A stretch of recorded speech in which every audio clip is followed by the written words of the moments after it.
walang pinoprotektahan, walang kasinungalingan, serbisyong totoo lang.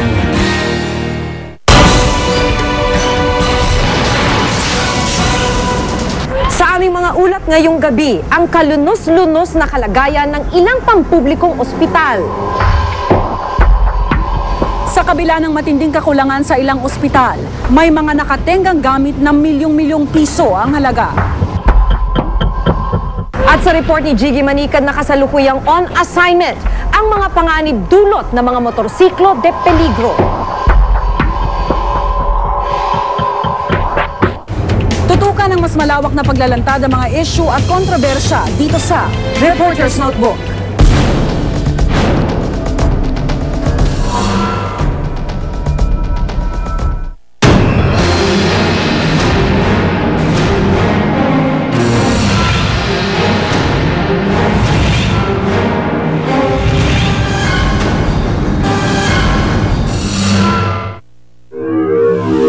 Kada minuto, 2 buhay ang kinikitil ng mga aksidente sa daan sa buong mundo. Sa Pilipinas, ika-4 ang mga disgrasya sa daan sa mga sanhi ng kamatayan. At kada araw, halos 4 na po sa mga aksidente sa daan, motorsiklo ang dahilan.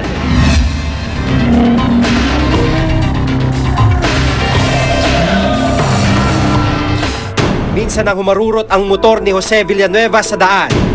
Pero hindi niya akalain noon na makikiangkas si kamatayan.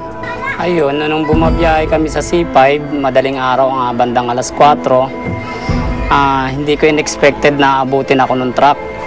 Kasi nga, pagtingin ko sa side mirror ko, ng bandang left, madilim kasi. 3 raw sila noong sakay ng motor. Wala ni isa sa kanila ang may suot na helmet. Dahil sa aksidente, biyak ang kanyang bungo, bali ang tadyang at ngayon, hirap na siyang ikilos ang katawan.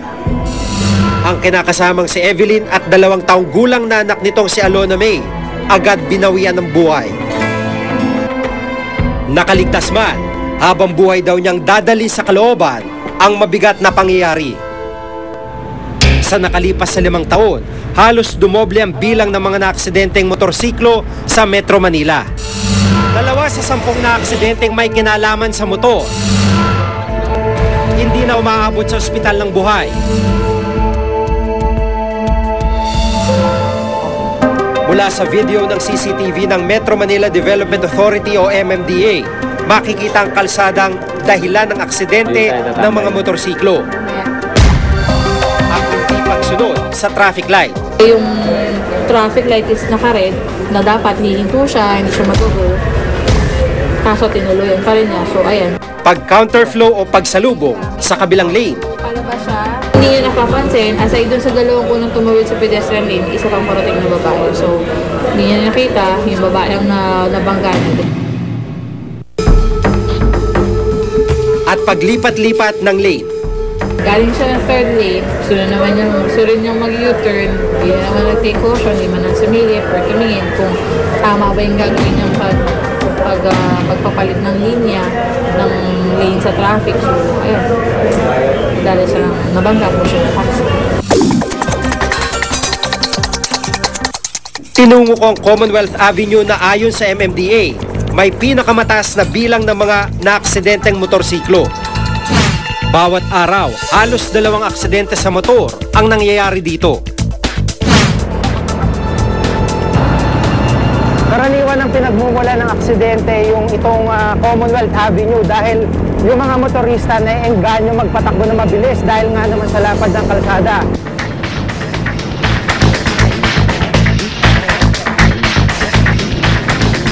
Pero anumang lapad ng kalsadang ito, tila masikip pa rin para sa mga nagmamaneho ng motorsiklo.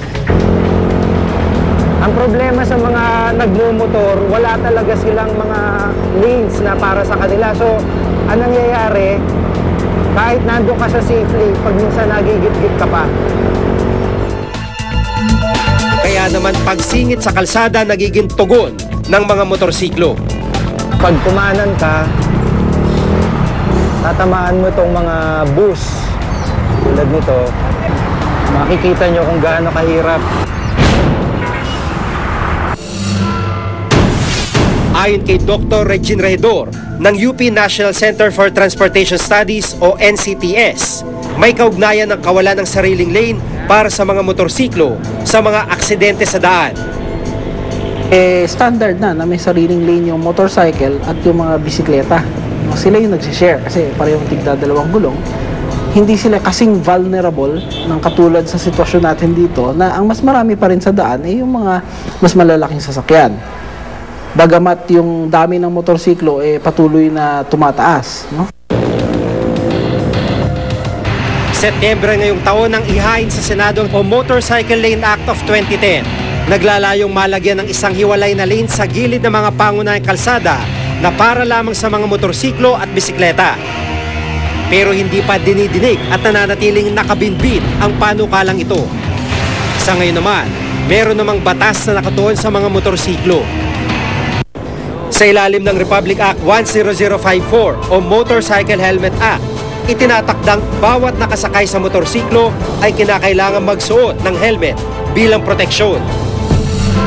Pero sa tala ng DOH, 9 sa bawat 10 na aksidente sa motor, walang suot na helmet. Sinubukan din naming maglibot at dito saksi kami sa maraming nakikipagsapalaran sa kabila ng nakambang panganib. Kahit ipinagbabawal ang higit sa 2 taong nakasakay sa motor o overloading, may mga namataan kaming sumusuway pa rin sa itinakda ng batas. Umaabot na ngayon sa halos 4 na milyon ng mga motor sa buong bansa. Masyadong dumami na yung motorsiklo, no? Lalong-lalo na sa Metro Manila. And isa sa mga posibleng problema dyan is we are not ready for this ganito karaming motorsiklo. Madaling maniuhin at mas mura kaysa kotse ang mga bentay kasi ng motorsiklo. Pero kalakip daw nito ang mas iba yung pag-iingat. Sa kasalukuyan, mapaandar lamang ang motorsiklo sa test drive ng Land Transportation Office. Maaari ka nang mabigyan ng lisensya. Wala kasing mandatory na training, ano? Kung titingnan mo yung batas natin, wala namang sinasabi sa batas na kailangan umattend ka ng isang eskwelahan o training program para bago ka magmaneho o bago ka sumakay ng motorsiklo. Ang mga vehicles kasi hindi naman siya usually yung talagang cause ng aksidente. Pag tinignan natin yung aksidente, marami talaga driver o kaya rider error. Bakit? Dahil siguro kulang sila sa skills, kulang sila sa experience. Kaya kami sa office namin, palagi kami nagsaseminar, nag-outreach program para maturuan, matrain o ma-educate lahat ng mga motorcycle riders. Metro Manila, iniisip namin yan, makikipag-coordinate kami sa mga LGUs, sa mayors. Kaya panukala ng NCTS magkaroon ng mandatory training na magtuturo sa mga nagmamaneho ng motorsiklo ng mga batas trapiko.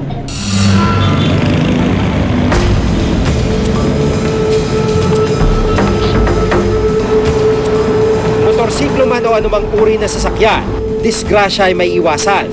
Iba yung pag-iingat at pagsunod sa batas trapiko ang kinakailangan. Dahil ang minsang pakikipagsapalaran, maaring buhay ang maging kabayaran. Ako si Jiggy Manica, at ito ang nakatala sa aking Reporter's Notebook. For the very poor, the poorest of the poor, yes. But for those who are not, for those who can afford to pay, dapat naman magbayad sila. Ano yung natatanggap ninyong mga gamit? Kung kailangan nyo ng gamot, kailangan nyo ng gamit, may natatanggap ba kayo mula dun sa ospital? Swero. Nagsuswero po siya kung bibili niya. Wala naman din po.